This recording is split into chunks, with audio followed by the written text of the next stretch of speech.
परिवार की ओर से मेरे सभी दोस्तों को नवरात्रि, गुड़ी पाड़वा और हिंदी नव संवत्सर की ढेर सारी शुभकामनाएं।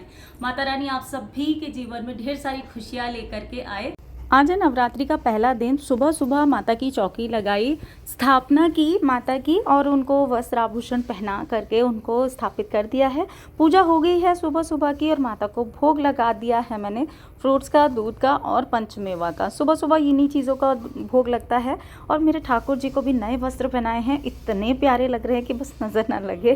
तो बहुत ही सुंदर तरीके से, बहुत अच्छे से पूजा हो गई है। और उसके बाद में देखिए मैंने रंगोली भी बनाई थी यहाँ पर कई दिनों के बाद में।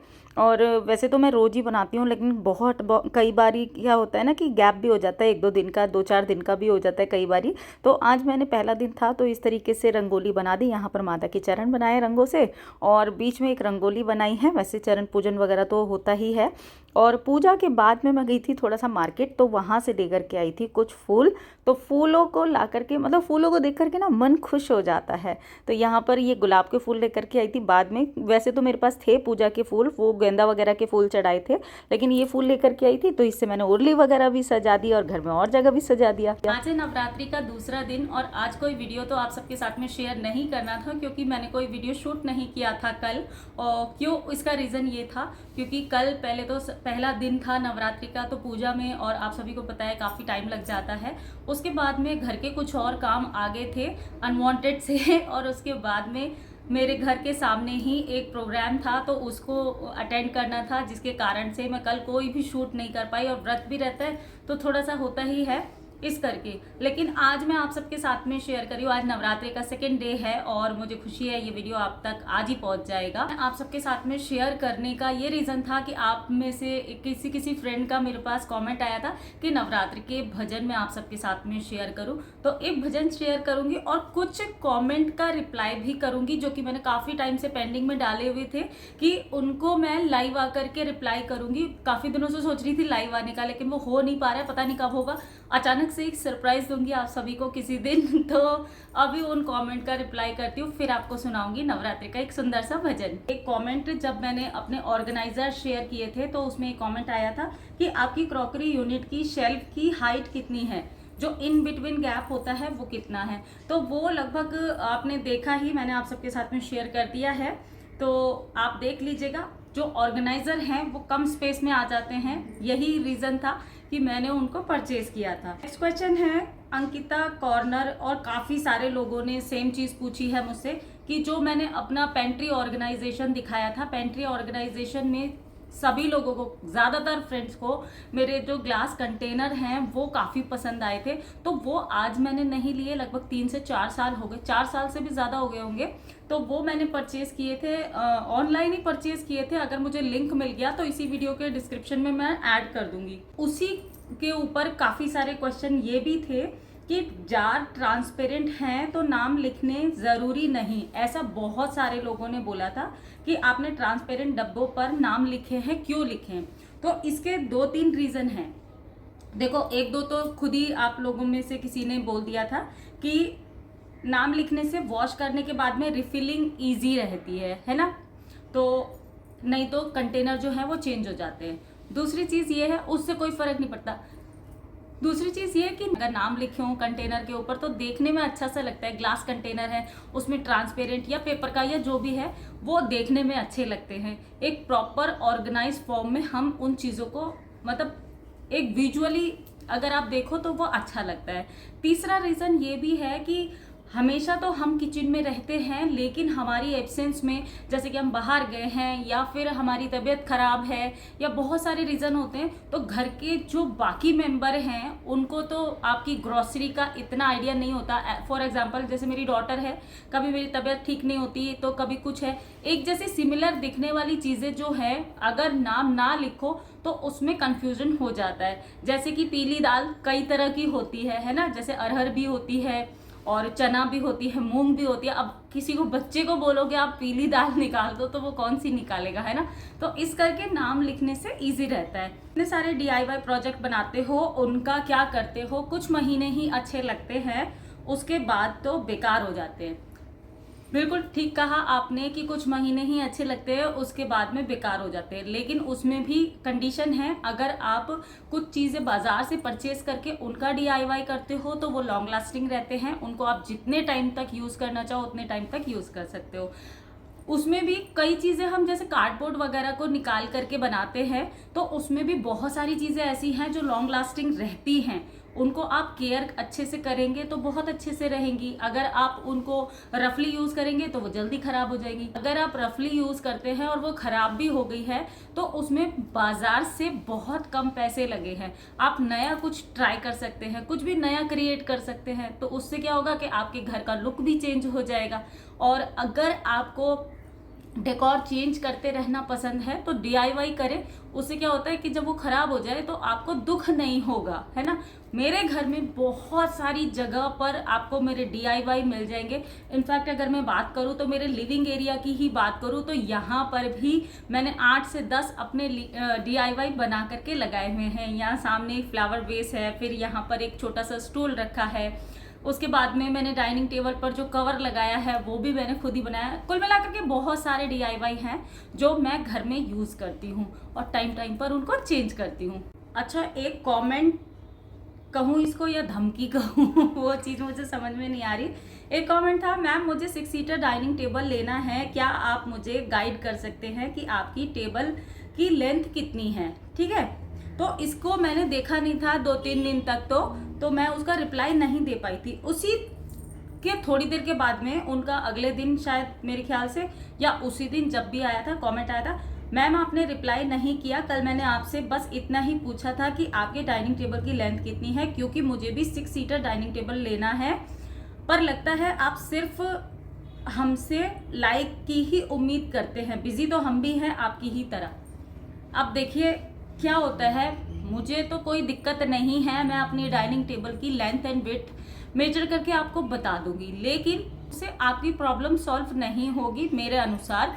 वो इसलिए सबसे पहले अपना स्पेस देखिए, इतना एरिया देखिए, कितने एरिया में कितनी तरह की मतलब कितनी बड़ी डाइनिंग टेबल आती है। मैंने स्टैंडर्ड साइज से थोड़ी सी छोटी बनवाई है, जो स्टैंडर्ड साइज होता है, जो नॉर्मल डाइनिंग टेबल का साइज होता है, उससे मेरे ख्याल से मैंने 5 या 6 इंच के करीबन छोटी करवाई थी, क्योंकि अपने स्पेस के अकॉर्डिंग, जिससे कि घर जो है वो क्लटर ना लगे, भरा भरा ना लगे, क्योंकि चेयर तो 6 ही लगनी है। टेबल का साइज अगर आप अपने अकॉर्डिंग छोटा या बड़ा कर दोगे तो उससे कोई दिक्कत नहीं होगी, लेकिन हाँ आपका स्पेस थोड़ा सा बच जाता है।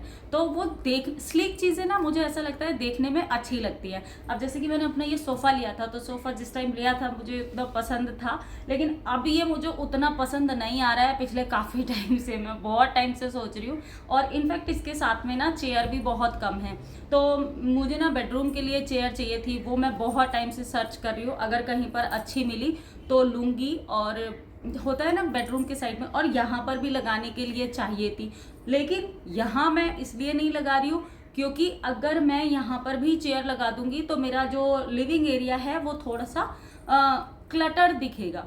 अगर ये स्लीक सोफे होते, जैसे टीक वुड वगैरह में जो होते हैं, सागौन में होते हैं, तो मतलब कहने का मतलब है जो लकड़ी वाले सोफे होते हैं ना, अगर वो लगे होते तो सोफे तो उतना ही कवर होता, लेकिन स्पेस जो है वो थोड़ा सा स्लीक लगता देखने में, विजुअल क्लटर जो होता है ना वो नहीं लगता। लेकिन अगर फिर भी आपको लगता है तो आप मुझे कमेंट कीजिएगा, मैं रिप्लाई कर दूंगी। जब मैंने अपना शिवालय शेयर किया था उस पर एक क्वेश्चन था कि आप कितने इंच की नेल्स यूज करते हैं लकड़ी में, तो देखिए मैंने हालांकि उसका रिप्लाई कर दिया था, लेकिन फिर भी आपको बता रही हूँ, लकड़ी की थिकनेस जो होती है उसके अकॉर्डिंग हमें नेल्स का यूज़ करना चाहिए। अब चूंकि मैं बिल्कुल 1/2 इंच से भी कम यूज़ कर रही थी लकड़ी शिवालय बनाने में, और बहुत ही पतले पतले से फट्टे थे, तो मैंने 1/4 इंच जो होती है, मुझे भी ये चीज़ें नहीं पता थी, लेकिन जब मैं लकड़ी का काम करती हूँ तो मैं पूछती हूँ कि इसमें कितने इंच की नेल्स जाएंगी, तो मैंने 1/4 इंच की कीले जो थी वो अलग से परचेज की थी, और वो भी उसमें भी 2 तरह की होती है, एक थोड़ी चौड़ी वाली होती है और एक पतली वाली होती है। मैंने बिल्कुल पतली वाली ली थी, जिससे कि पतले से लकड़ी में वो आसानी से चली जाए। गुड़िया जी का उन्होंने पूछा है कि आपका ओवन किस कंपनी का है और कितने लीटर का है। तो मेरा ओवन जो है उसका रिप्लाई मैंने इसलिए नहीं दिया था, और हाँ इसलिए नहीं दिया था क्योंकि मेरा ओवन काफ़ी टाइम से ख़राब पड़ा है और उसमें पैसे काफ़ी लग रहे हैं। मैंने सोचा है कुछ लूँगी थोड़े टाइम, इनफैक्ट बहुत टाइम से, होली से पहले से मेरा ओवन जो है वो ख़राब हुआ है और उसका इंजीनियर नहीं, मतलब अब क्योंकि उसकी वारंटी गारंटी वगैरह निकल चुकी है तो हमें पर्सनली ही मतलब उसको ठीक कराना पड़ेगा, इंडिविजुअली ठीक कराना पड़ेगा और उसमें पैसे लग रहे हैं काफ़ी ज़्यादा। तो मैंने विचार बनाया कि इतने पैसे उसमें लग रहे हैं, इससे अच्छा तो एक नया ले लेते हैं। तो अभी देखते हैं किस चीज़ पे हमारा विचार बनता है, उस हिसाब से फिर मैं आपको बताऊंगी कि मतलब ओवन कौन सा लूँगी। ये वाला जो है ये मेरे ख्याल से ये 20 लीटर का है और ये मैंने टेसोरा का लिया था। ओवन बेस्ट होता है या ओटीजी? तो ओवन और ओटीजी दोनों ही ठीक होते हैं, लेकिन मेरा ये जो था ये 5-in-1 था। इसमें मैं बहुत सारी चीज़ें कर लेती थी और काफ़ी अच्छा मतलब कॉम्पैक्ट सा था। ओवन और ओटीजी में जस्ट इतना ही फ़र्क है कि वेट का फ़र्क होता है। एक तो ओवन आई थिंक थोड़ा सा भारी होता है, ओटीजी जो है वो थोड़ा सा लाइट वेट होता है, क्योंकि मेरा ये 5-in-1 जो था ये काफ़ी लाइट वेट था। और दूसरी चीज़ ये देखने में थोड़ा सा स्लीक होता है और फंक्शन तो ओवन और ओटीजी में आई थिंक लगभग सेम ही होते हैं। तो आप अगर किसी प्रोफेशनल से ज़्यादा पता करेंगे तो वो ज़्यादा अच्छा है। लेकिन मेरा जो था ये 5-in-1 था, यानी कि इसमें ग्रिलिंग, टोस्ट, रोस्ट वगैरह कर लेते हैं, ग्रिलिंग कर लेते हैं, एयर फ्रायर का काम भी करता था ये, और बाकी सर बेकिंग वगैरह सब कुछ कर लेता था, कन्वेक्शन वगैरह सब कुछ था इसमें। तो मुझे काफ़ी अच्छा लगा था, काफ़ी टाइम से मैं यूज़ कर रही थी, लेकिन ख़राब पड़ा है तो अभी मुझे नया लेने पर विचार बन रहा है। देखती हूँ क्या होता है। दोस्तों ये थे कुछ आपके कमेंट जिनका फाइनली मैंने रिप्लाई कर ही दिया है। वैसे तो मैंने सोचा था कि ये लाइव में आकर के करूँगी, लेकिन चलिए अभी मैंने आपको आपके क्वेश्चन का आंसर मिल गया होगा और अभी आप सबके साथ में शेयर करती हूँ नवरात्रि का पहला भजन। सभी अपनी अपनी हाजिरी लगा दीजिएगा। जब नवरात्रि आते हैं हम सभी माता को बुलाते हैं अपने घर, तो मैं भी बुला रही हूँ माता को, आप भी बुलाइए इसी तरीके से अपने अपने घर। ये गोटेदार चुनरी आई माँ ओढ़ के, ये गोटेदार चुनरी आई माँ ओढ़ के, ये गोटेदार चुनरी आई माँ ओढ़ के, मेरे घर आजा मैया मंदिरों को छोड़ के, मेरे घर आजा मैया मंदिरों को छोड़ के। राम भी आए लक्ष्मण भी आए, राम भी आए लक्ष्मण भी आए, सीता भी आई मैया कुटिया को छोड़ के, सीता भी आ गई अपनी कुटिया को छोड़ के, मेरे घर आजा मैया मंदिरों को छोड़ के। शंकर भी आए गणपत भी आए, शंकर भी आए गणपत भी आए, गौरा भी आ गई अपने कैलाश को छोड़ के, गौरा भी आ गई अपने कैलाश को छोड़ के, मेरे घर आजा मैया मंदिरों को छोड़ के, मेरे घर आजा मैया मंदिरों को छोड़ के। कान्हा भी आए राधा भी आई, कान्हा भी आए राधा भी आई, रुक्मन भी आ गई अपने महलों को छोड़ के, रुक्मन भी आ गई अपने महलों को छोड़ के, ये गोटेदार चुनरी आई माँ ओढ़ के, ये गोटेदार चुनरी आई माँ ओढ़ के। तो बस ये भजन मैंने इतना ही सुना है। एक स्टैंजा और है वो मैं भूल चुकी हूँ, देखना पड़ेगा कि क्या है। तो उम्मीद करती हूँ आपको भजन पसंद आया होगा। कुछ भी अच्छा लगा तो इस वीडियो को लाइक ज़रूर कीजिएगा और कमेंट बॉक्स में लिखिएगा जय माता दी। मैं आपसे जल्दी मिलूंगी एक नए और इंटरेस्टिंग वीडियो में। Till then be happy, be active, अपना ख्याल रखिए और मस्त रहिए। बाय बाय, जय माता दी।